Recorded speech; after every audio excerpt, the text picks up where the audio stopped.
7일부터 9일까지 집중호우가 내렸지 않습니까? 하천이 범람을 하면서 인근 마을이 굉장히 많은 피해를 입었었는데 농경지나 주택, 축사가 전체가 다 피해를 입은 상황이었고요. 스티로폼 같은 걸 연결해서 보트를 만들어서 주민들이 뭐 탈출하고 이 물 위에 둥둥 떠다니는 소, 돼지들. 이 어떤 소들은 뭐 양산까지 떠내려가고 풍원에서도 발견되고 밀양에서도 발견되고 네.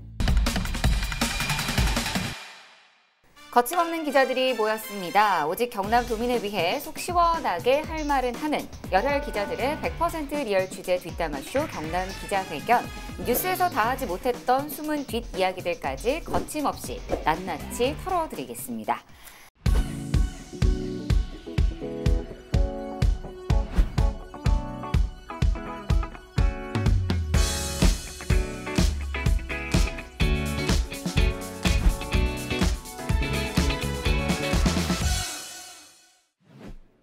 자, 지난 7월 이 김해고가 황금사자기 전국 고교 야구대회에서 우승을 차지한 내용에 대해서도 저희가 아주 재미있는 이야기들을 많이 나눴었잖아요. 네. 네, 그렇습니다. 경남은 이제 마산고하고 옛 마산상고죠. 지금 이제 용마고등학교, 마산 용마고등학교 원래 이제 마산에서 이제 마산뿐만 아니라 전국에서 이 야구 명문고였거든요. 마구 명문고였지만서도 이 황금사자기 우승은 한 번도 하지는 못했어요. 그러니까 이번에 이제 황금사자기를 김해고가 했던 거는 이제 처음인 거죠.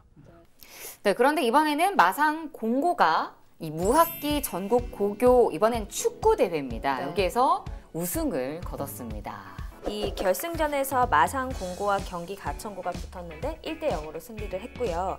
이게 전반전에는 굉장히 팽팽했다던데 0대 0으로 서로 주거니 받거니 하다가 후반에 황대영 선수가 골을 넣으면서 1대 0으로 영광의 우승을 차지하게 됐습니다. 그 마산 공고가 원래 이제 처음이 아니고 무학기 전국 고교 축구대회에서 우승한 게 18년 만이거든요. 이게 굉장히 이제 목말랐던 이제 소식이 온 거고 뭐 기쁜 소식을 이게 간간히 전해주니까 코로나19로 지쳐있는 우리 도민들한테 너무나 단비 같은 그리고 참 얼음 한 사발 먹은 것 같은 그런 기분입니다.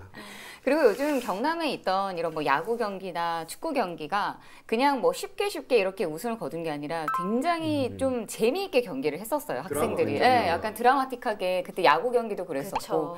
그래서 오히려 조금 더 스포츠에 대한 또 다른 매력을 같이 느낄 수 있게끔 약간 그렇게 해주는 네, 경기가 아니었나 싶습니다. 네, 아무쪼록 뭐 잘 싸워준 우리 마산 공고 축구부 선수들과 선수들을 또 이끌어준 지도자분들께도 다시 한 번 더 박수를 보내드리고 싶고요. 앞으로도 네, 좋은 경기 많이 보여주셨으면 하는 바람입니다. 그럼 본격적으로 기자회견 시작해 보겠습니다. 네, 경남에 다양한 이슈들과 숨은 뒷이야기들까지 시청자 여러분들이 궁금해하는 모든 것들을 100% 풀어드립니다. 이슈 썰앤썰 시간이죠. 오늘은 어떤 이슈가 기다리고 있을까요? 먼저 화면으로 만나보시죠. 합천군 율곡면 인근 교량입니다. 완전히 무너져 형체도 남지 않았습니다. 바로 옆 농경지에서도 복구 작업이 한창. 지난 주말 사이 내린 폭우로 인근 마을에 있던 제방이 무너지면서 그 파편들이 쓸려 내려온 겁니다. 도로가 끊기고 마을이 물에 잠기면서 발만 동동 굴렀던 주민들. 놀란 가슴을 쓸어내리기 바쁩니다. 터지잖아요, 제방이. 제방이 터져갖고 거물이 이리 다 덮쳐가 저 축사를 어제 점도로 안 빠지고 밤에 빠져서 밤에 동네 차도 못 나오고 못 들어오고 객지 간 사람도 못 오고 하고 막.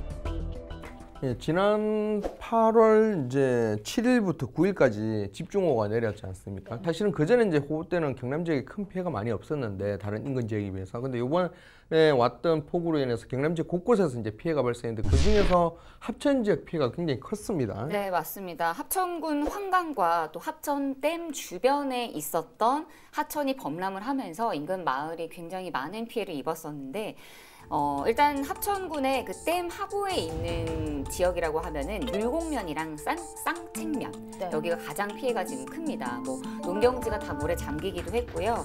또 마을에 있는 각종 제방들이 네. 다 무너지면서 마을을 지켜줄 수가 없죠. 그래서 물 피해를 그대로 다 받았고 이게 저희가 피해 규모를 한번 알아봤더니 435헥타르가 모두 침수가 됐어요. 근데 헥타르로 말하면 뭐 잘 좀 가늠이 안 되시긴 하지만 여의도 면적의 1.5배 정도? 그러니까 정말 엄청난 이 면적이 물에 그대로 잠겼다라고 보시면 되고요. 그다음에 뭐 비닐하우스가 다 무너진 건 뭐 당연한 말이고요. 주택 침수가 80여 건, 그리고 이재민이 133명이나 발생을 했습니다. 아직까지도 조금 이재민 보호센터에서 네. 좀 도움을 받고 계신 걸로 저는 들었고, 좀 중요한 것은 요즘 좀 이슈가 되고 있긴 한데 이 물난리가 이 축사를 또 그대로 덮쳤어요. 그래서 축사 한 8곳 정도를 덮쳤는데 소와 돼지, 뭐 각종 가축들이 거의 3,300여 마리 정도가 폐사하거나 좀 많이 다치거나 네, 그런 상황이었습니다. 예전에 사실은 물난리라고 하면 교수님은 이제 저도 어렸을 때 물난리의 상징이 이게 물 위에 둥둥 떠다니는 소, 돼지들 그런 것들이 보일 때 되게 이제 물난리가 크구나라고 생각이 들었었는데 요번에 그런 것들이 보이더라고요. 맞아요. 또 일간에서는 소들이 이제 떼지어서 산까지 올라가서 맞아요. 절에서 이제 쉬고 있었다 이런 이야기도 나올 정도로 워낙에 피해가 컸고, 이게 이제 이 하천 댐 주변이 변화하다 보니까 댐 제방 안쪽에 대부분 마을이 있지 않습니까? 그러다 보니까 마을의 그 농경지나 주택, 축사가 전체가 다 피해를 입은 상황이었고요. 이 주택의 경우에는 거의 제 키, 이렇게 하면 키가 제 키보다 조금 작을 정도, 한 사람 키 높이만큼 2m 50cm 정도의 그 높이 정도로 물이 가득 찼다고 하더라고요.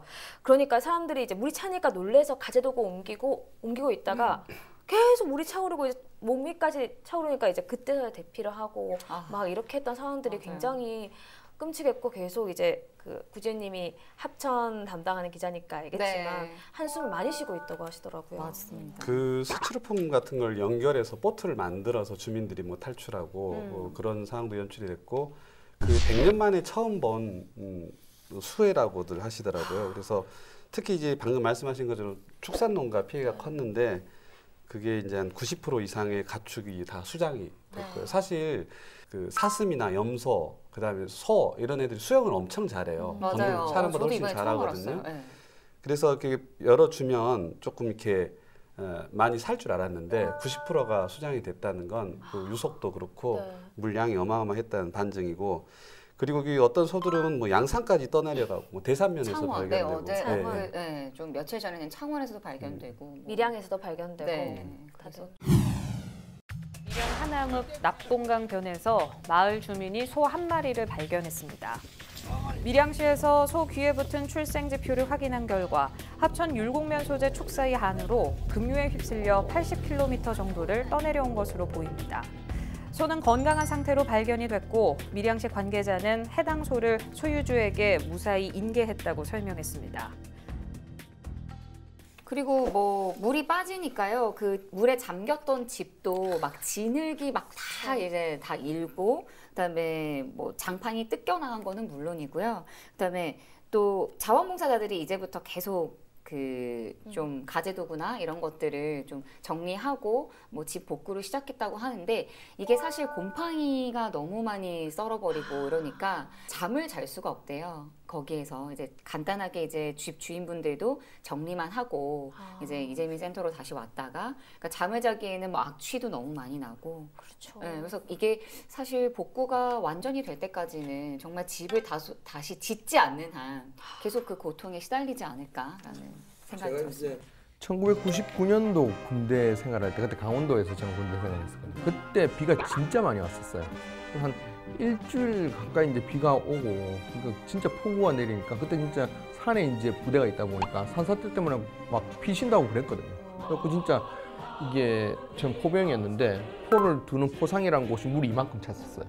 일주일 동안 그렇게 비를 맞으니까 야, 이게 비비린내라는 냄새가 빠지질 않아요. 그러기도 하고, 이렇게 한번 침수가 되고 나면 뭐 겉으로는 쉽게 이제 닦아내고 씻고 하면 복구가 되는 것 같아도 이 후유증이 꽤 오래 가더라고요.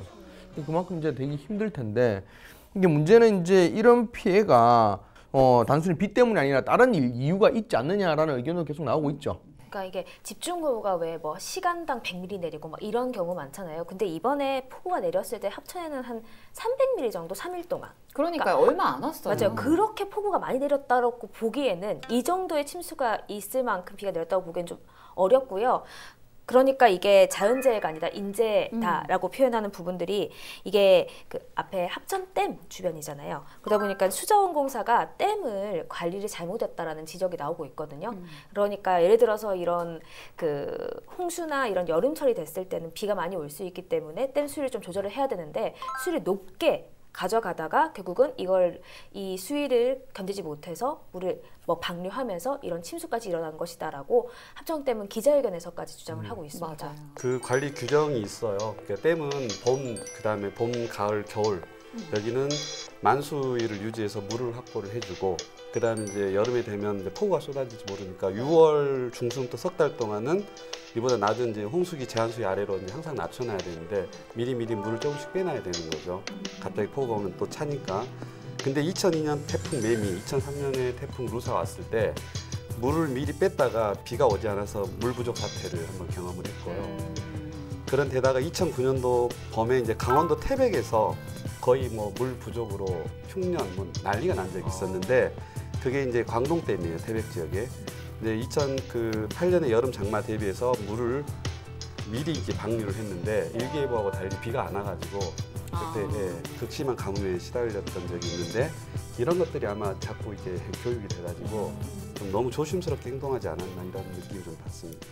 일단 뭐 지난 2018년까지 합천댐의 여름철 저수율은 평균 뭐 30%에서 40% 정도로 뭐 미리 이렇게 좀 대비를 해놨었는데 아무리 높아도 한 60% 정도? 네, 그 정도였다고 해요. 그런데 지난해 7월부터 이 저수율이 평균 70%까지 올라갑니다. 그리고 올해는 80%를 넘었고요. 이날 호우가 내릴 것이다라고 했을 때 그 당시에는 90% 이상의 저수율을 보였었어요. 물이 가득 차 있던 상태가 그렇죠. 없잖아요. 거진 물이 가득 차 있었는데 거기에서 이제 좀 비가 쏟아지니까 조금만 해도 이제 만수가 되잖아요. 그러니까 방류를 할 수밖에 없었던 거죠. 그 구 기자가 말했던 것처럼 이 퍼센테이지 선을 말했는데 이게 톤으로 치면 댐이 어마어마하게 크잖아요. 근데 원래 평소에는 초당 한 20에서 50톤 정도를 방류를 하는 수준이었다고 해요. 그런데 이제 댐 건설 이후에 루사 때 가장 많이 방류를 했다고 해요. 그 한 529톤 정도 초당 이걸 방류했었는데 이번에는 물이 어마어마하게 가득 차 있었잖아요. 초당 최고 2,700톤까지 방류했다고 합니다. 7일이었죠. 지난 7일 오후 5시에 25개를 일단 열었습니다. 열고 초당 500톤을 방류를 하기 시작했어요. 그래서 그래프는 이제 계속 올라가게 되는데 같은 날 오후부터는 초당 800톤으로 또 늘었습니다. 그리고 이어 집중호우가 시작된 8일 오전에는요. 1200톤 초당으로 늘리다가 오후부터 방금 말씀하신 초당 2700톤까지 계속 치솟게 된 거죠.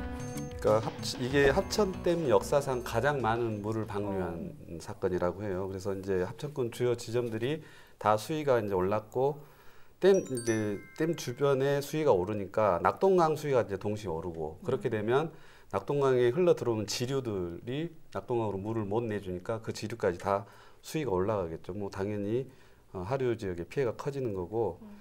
그래서 이제 댐 수위 조절 실패에 따른 인재가 아니냐 이런 말들이 나오고 있는 거죠. 저는 이제 제일 여기서 궁금했던 게 그전에도 계속 비가 많이 왔고 폭우가 그러니까 비가 계속 쌓이고 있는데도 90%까지 채워놨던 이유는 도대체 뭡니까? 일단은 뭐 수자원공사가 아직 뭐 완전 입장을 모두 다 밝히진 않았고요. 조사 중이다라는 입장만 고수를 하고 있는데 일단 뭐 가뭄에 대비해서 물을 충분히 이제 확보를 해야 되겠다라는 생각으로 정부의 지침에 따라서 이제 저수율을 높여놓았다. 지금까지는 이 입장을 고수를 하고 있고요. 그다음에 최근 2년 동안 강수량이 좀 늘면서 저수율이 자연스럽게 그때보다는 올라간 것이다. 그리고 예상하지 못했던 기후 변화였기 때문에 우리도 뭐 일단 대처할 수가 없었다라는 정도의 입장을 일단 고수는 하고 있습니다. 지금까지 최고 많이 푸른 게 초당 500톤인데 이번에는 초당 2,700톤까지 풀었습니다.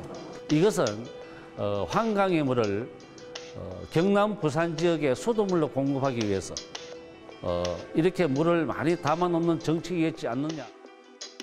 여기에 대해서 또 아까 잠깐 언급했던 부분 자체가 수자원공사 소속이 바뀌면서 물을 양을 관리하는 게 아니라 물의 질 관리에 너무 집중했다라는 맞아요. 지적이 계속 나오고 있더라고요. 맞아요. 이제 문준희 군수도 이제 기자회견을 통해서 댐의 어떤 기능을 사실 여러 가지 기능이 있는데 가장 중요한 게 어떤 물 확보, 그다음에 물 조절 이제 이런 건데 그거를 완전 그냥 무시를 해버린 처사다. 이번에는 그냥 그래 환강 취수원 너네 얘기했었던 그거와 그다음에 이제 깨끗한 물을 확보하기 위한 것밖에 되지 않는다라고 정확하게 얘기를 하시더라고요.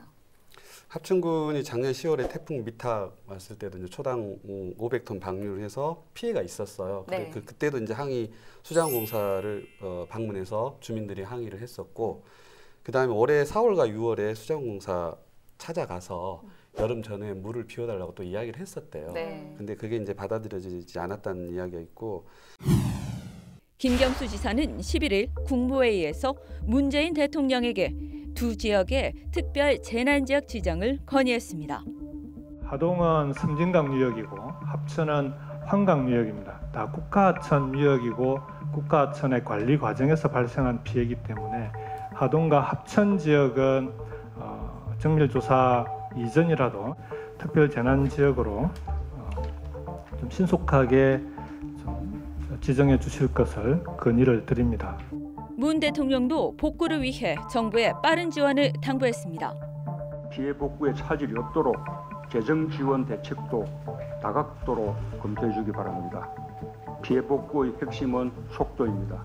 피해 상황을 신속히 파악하고 예비비와 재난재해기금 등 가용 자원을 총동원하여 충분한 재정 지원을 강구해 주기 바랍니다.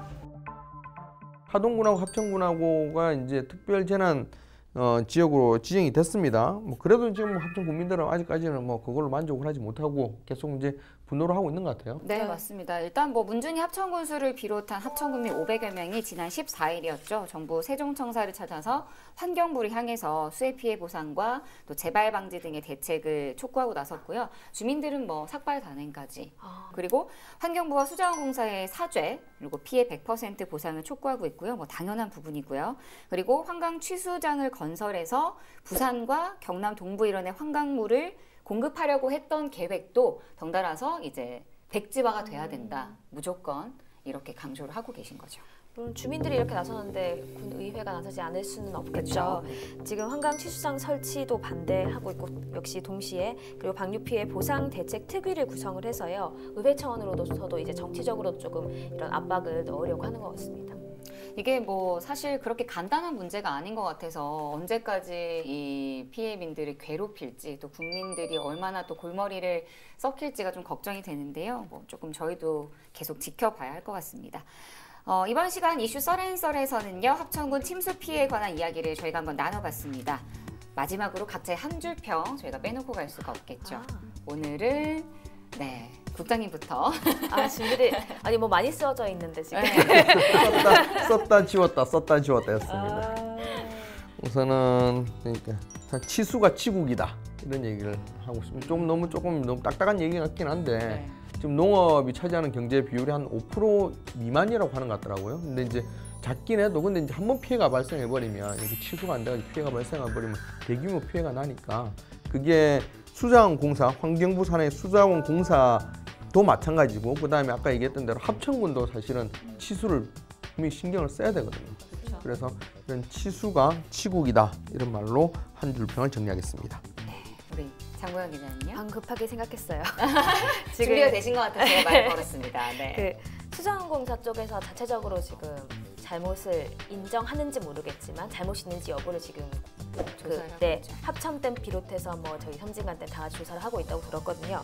원인 분석 제발 제 식구 감싸게 하지 말고 철저히 했으면 좋겠다. 그래서 원인 분석 철저히 이렇게 맞아요. 그게 제일 간단하고 명료한 표현일 수도 있어. 네. 우리 교수님은요? 저는 인자요산 지자요수로 하겠습니다. 좀 생뚱맞긴 한데 원래 인자로운 사람은 산을 좋아하고 지혜로운 사람은 물을 좋아한다고 그러는데 결국은 그 말이 또 의미하는 게 물은 정말 과학으로 다 침대는 과학이라 하듯이 친밀하고 정밀하게 관리하고 많은 정보와 지식을 컨트롤해서 다뤄야 할 대상이 맞고요. 네, 그래서 저는 인자요산 지자요수로 평을 하겠습니다. 마무리를 깔끔하게. 그래서 제가 마지막에 항상 여쭙고 싶어요. 좀 인문학적인 결론이 그러니까요. 나오고 일단 저희 기자회견 방송은요, 동영상 채널을 통해서도 다시 보실 수 있습니다. 저희가 전해드린 이슈에 대한 다양한 의견도 함께 남겨주시면 감사하겠습니다. 네, 뜨거운 가슴과 차가운 시선으로 도민 여러분들을 위해서 눈치 보지 않고 속 시원하게 할 말은 하겠습니다. 열혈 기자들이 전해드린 100% 리얼 취재 뒷담화쇼 경남 기자회견, 이번 시간 저희들의 뒷담화는 여기까지입니다. 마지막으로 시원하게 한번 외쳐보겠습니다. 거침없는 기자들의 리얼 취재 뒷담화 쇼!